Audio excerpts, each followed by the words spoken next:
Okay, guys, I have no idea what's happening. I tried to go live so that I could record this, and for some reason it's not working. It was working the other day, and now it just inexplicably decided to stop running and stop letting me upload. It says something about the streaming key is wrong or something. I don't know. So I can still, for some reason, use it to record like this, and then I can upload the video after it's recorded. So this is what I'll have to do then.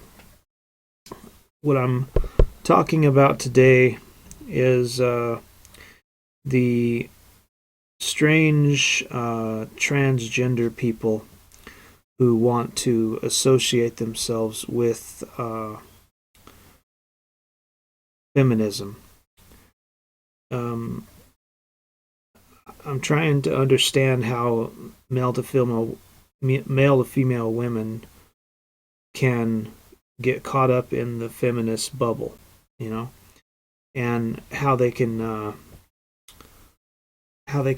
not see where women will never consider them women and use them to their own means to get what they want, and try to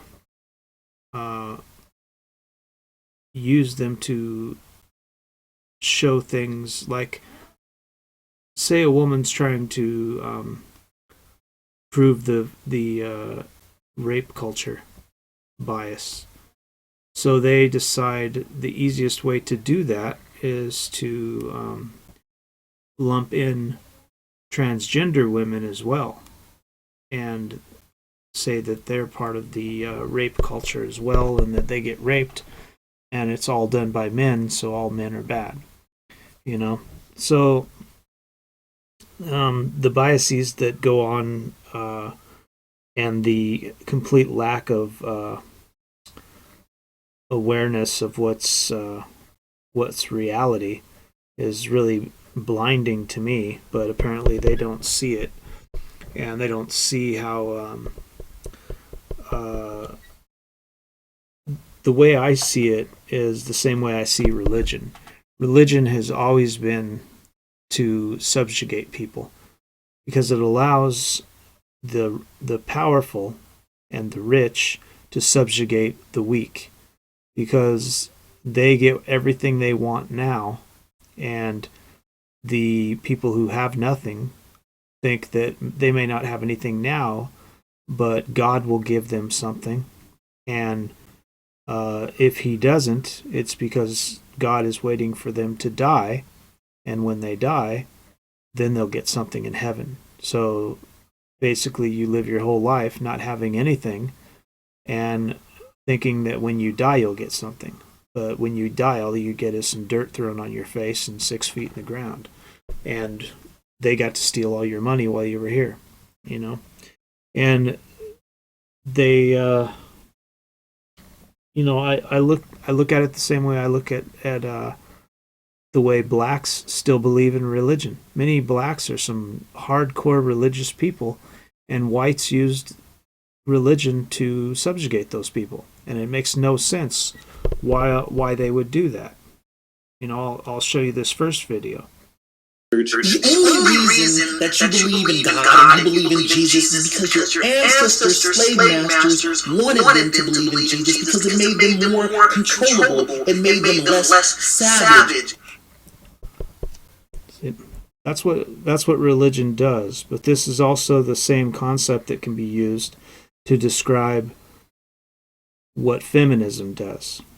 Feminism doesn't care if men are subjugated, if men's rights are being trampled on, if men have no rights, if everything that makes a man is taken away, as long as they get everything that they think men had, which most of the things that women think men have as privilege are things that aren't really privilege at all. The industries have been shown that industries that women aren't really interested in, that they try to act like they are interested in, is used to make men feel like they're trying to subjugate women and have a patriarchy, when really they're just trying to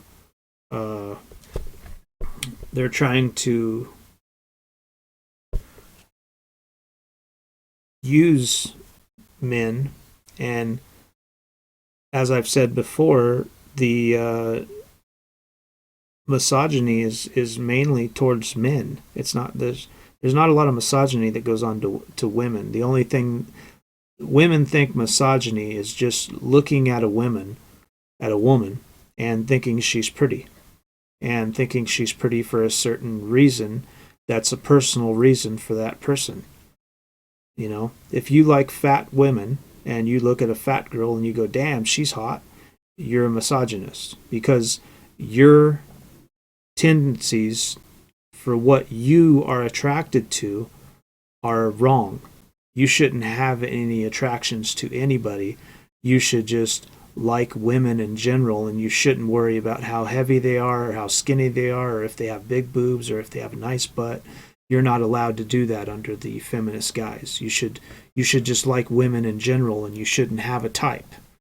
You know, you shouldn't like black women, or you shouldn't like Asian women, or you shouldn't like white women. You should like all women equally. You know, and this is their ignorance. You know, this is where they get off. And the thing that I've put up on the screen now is called the sunk cost, and this is a frame of mind that a lot of people get into, where they've put so much money into something, or they've put so much time into something, they can't just let it go. They can't leave it go. There's another YouTuber that I like to watch called Heartburn, and he talks a lot about a experiment that was done with a monkey, where this monkey had to it liked peanuts, and it stuck its hand through this little hole, and if it balled up its fist, it couldn't get it through the hole. But they put a peanut inside the hole, and the monkey wanted to get the peanut, so it wouldn't let go of the peanut, and it grabbed a hold of it, and it just wouldn't let go, and it kept shaking it, and it kept trying to do all kinds of stuff to get its hand out with that peanut, and it couldn't figure out how to do it, and it would actually hurt itself trying to get that peanut out of the hole, you know. And this is the same mindset we have with feminists. You know, they don't understand about the peanut. You know, they just think that they can't see where they're going wrong, where they've veered off of the path, and they really have it in mind that they're doing good things for women, when in fact most everything they're doing now is turning what used to be a viable possibility for men, where in the 50s you could get married, have a pretty decent life, have some kids, raise them, spend some time with your wife and your kids, send them off to college, and retire and have a good life. And then somewhere in the 60s, when feminism started to rear its ugly head, it turned into a point where that was all of a sudden misogynist, that women should have equal rights, and women should be able to work in industries that women don't want to work in, and that they should be able to study things in college that they're not interested in. And by doing that, they take away the ability of many men to take those classes because of this reversed misogyny, I'll say. They are trying to hire or bring in more women for these courses in colleges, which means men who actually want to do those lose out, and women will actually get funding and get money for student loans to do those courses. And then in the end, a lot of them drop out of the classes because they're just really not interested in STEM fields. So the men who could have got those jobs end up going into other fields because there's not enough teachers to teach them what they need to learn, because all these guys are trying to teach women these classes that women don't want to do. And it's really sad to see. But what I'm going to show you guys is the people, a lot of transgender people talk about equality and diversity, but it only seems to be a thing if you talk about whites, and then they say it's not racist, you know. So I don't understand like how you can say like being transgender is, you know, being female is better than male because, i.e., pussy, you know, that I'm good at everything, I'm great at everything, I'm awesome at everything, I can do everything, and a man can't subjugate me, i.e., pussy. You know, I don't understand that the how they can't see that the diversity they're talking about doesn't really exist. That it's that, like I've said before, feminism is gender privilege masquerading as equality. They don't want equality. They want men to be crushed under their boot. And they want to subjugate men. They want to take all of your rights. They want to make you have to work to feed, clothe, and keep them, and not have any recourse in your life, in your marriage, in your relationships. And at any time, a woman can cry rape or abuse or whatever and not have that challenged, and can be like able to have you taken away. And that to them is considered equality, when the same thing can't be done to women, you know. In fact, somebody had sent me something the other day that they were talking about completely getting rid of female prisons in Britain because you know, women are too nice to be thrown in jail. That's for men, you know. So, you know, if women, you know, do criminal behaviors, we should only worry about the men doing it, because that's all that really matters. So, yeah, a little bit of what I'm talking about today is the sunk cost fallacy, and like what you're seeing right here if you've been reading it. Like I say, the sunk cost fallacy is where, say you buy a car used, and then you really like the way it looks, but you get it home and you realize it has a lot of rust, and that the suspension is almost falling off of it, and the motor has 300,000 miles on it, so you're going to have to rebuild it. And you already knew that. You were going to pull the engine out, you were going to rebuild it, you were going to fix it. But you get it home and you realize that the engine, once you've pulled the motor, has a cracked block, and the heads are warped, and you have to actually replace the entire motor.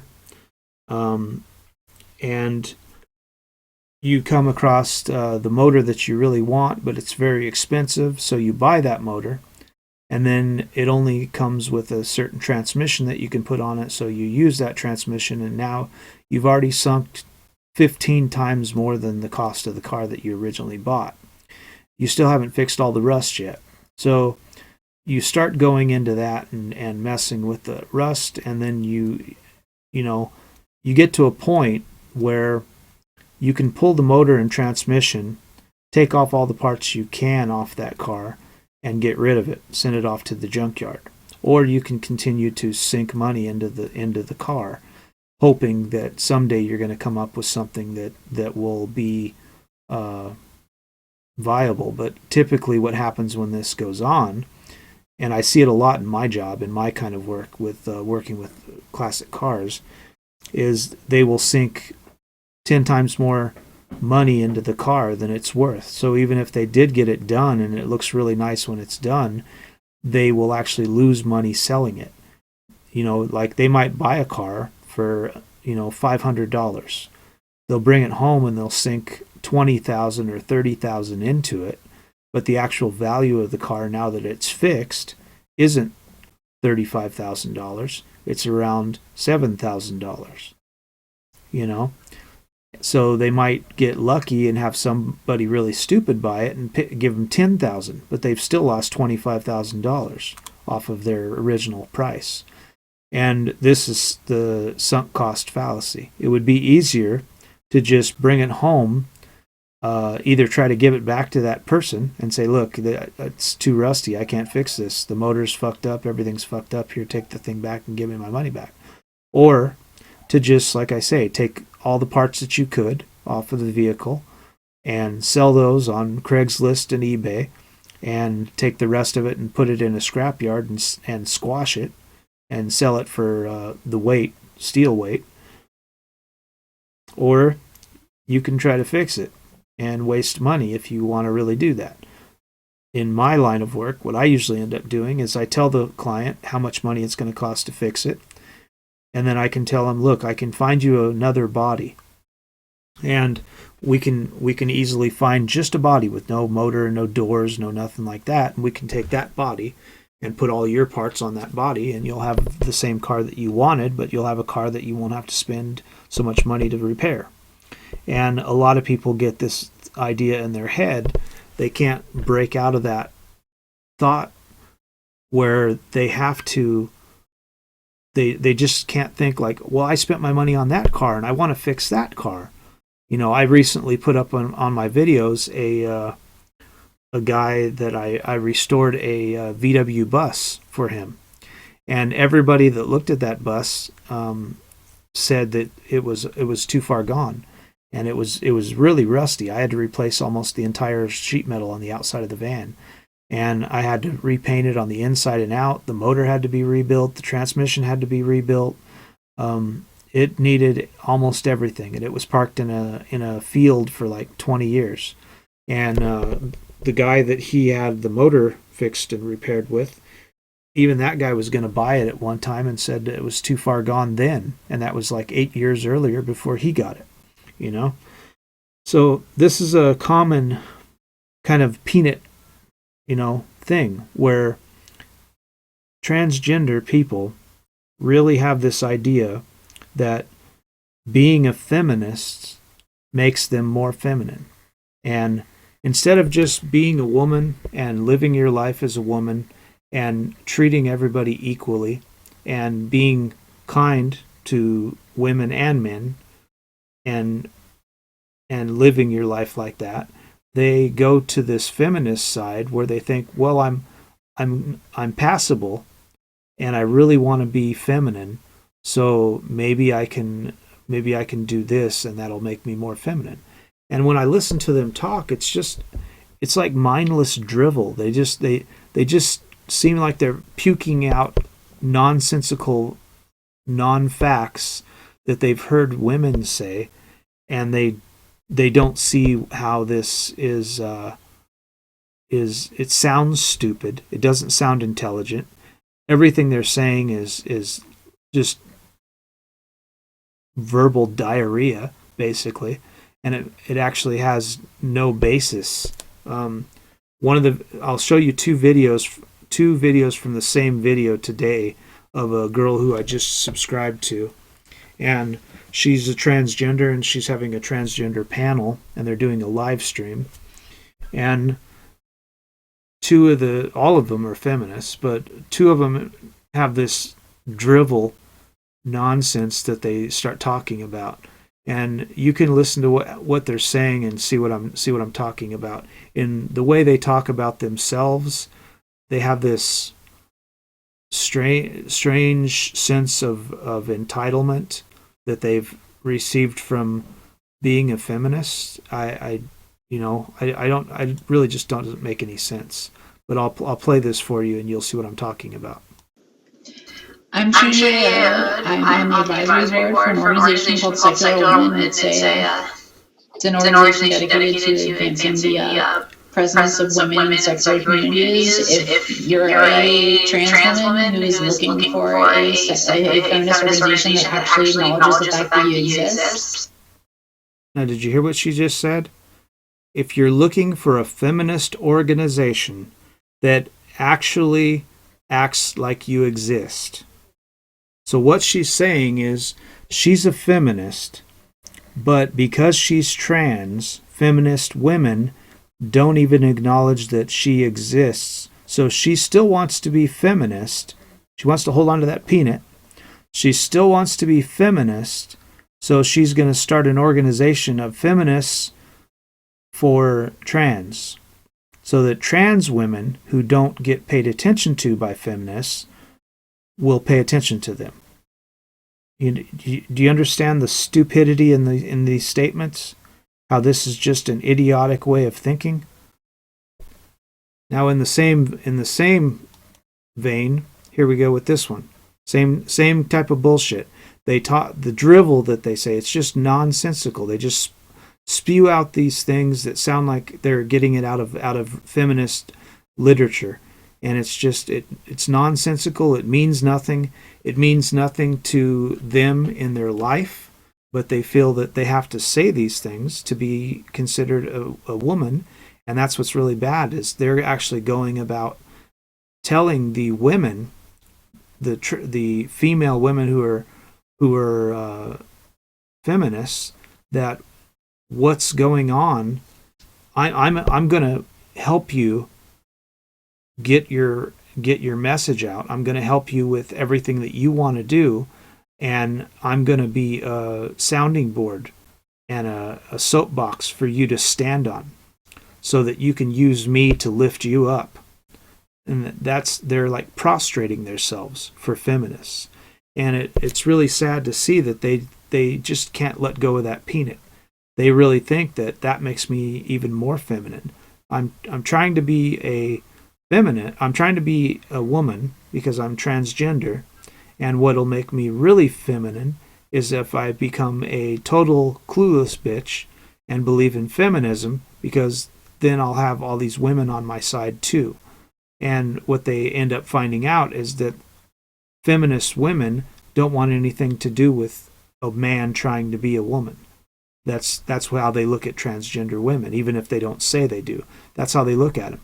But they will use those transgender women to further their cause. If that helps them get laws passed, take more rights away from men, and make it seem like men are really bad people, if they can do that using transgender women, then they will. So here's another one. It's a good way of putting it. My take on it is, so the whole phrase trapped in a man's body kind of speaks to the whole objectification of women. Like, I can't even have my own body, now my body belongs to a man somehow.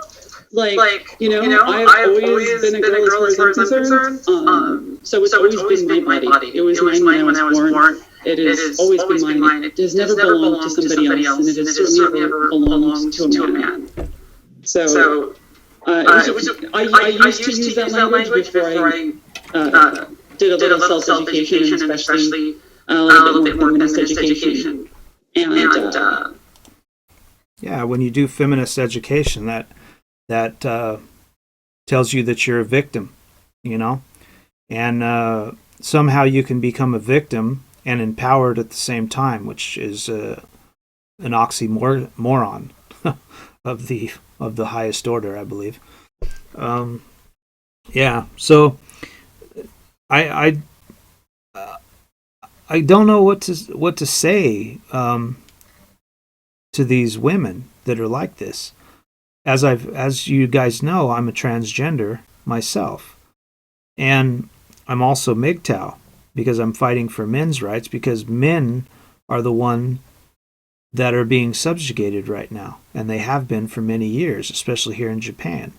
We are used as an ATM machine, and all of the rights of us having agency in our own lives has been taken away by feminism, And we have no rights anymore in relationships. We have no relationships laws that protect a man once we're divorced. They've made these laws to where after you live with a woman for 3 months, you're now common law. So now you're subjugated to her and can be made to pay. If you're, say, a richer person, or you have money, or you have a good job, and she lives with you for 3 months, she can claim that you were considered her husband and that now you have to pay her alimony, you know? And this is what they consider equality, you know? They consider that to be fair, and they don't see how living like that is stealing and is a way of using people and is any way bad, because men are just the problem, women are the solution, and we can't forget that.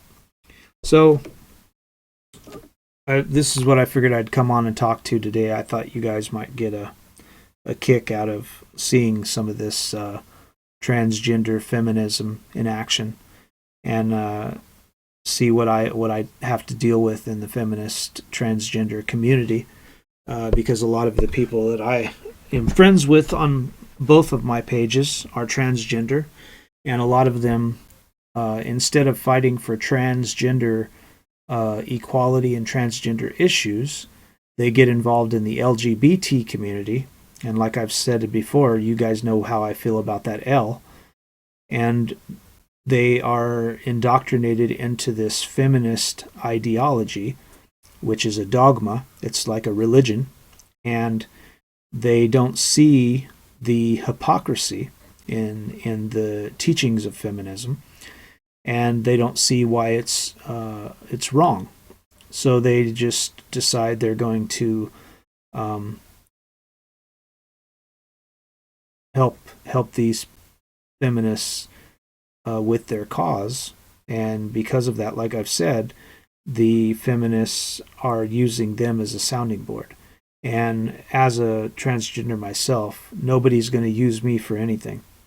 And that's why I'm not feminist. That's why I'm not anything but a MGTOW. And I'll help the downtrodden. And I won't help people who are trying to subjugate and make other people slaves. That's not how humans should be. And I figure that's what I'd come on and talk to today. Thanks guys for watching. I'm going to try to get this live thing situated. I have no fucking clue why it's doing it, but I'm going to go ahead and try to make it work. If I can't, I can still record it like this, the Hangout, the Google Hangout, and then I can still upload it to YouTube as well. So this is it for today. Thanks for watching, guys. Share, like, and subscribe. And thanks for watching this, and have a nice day.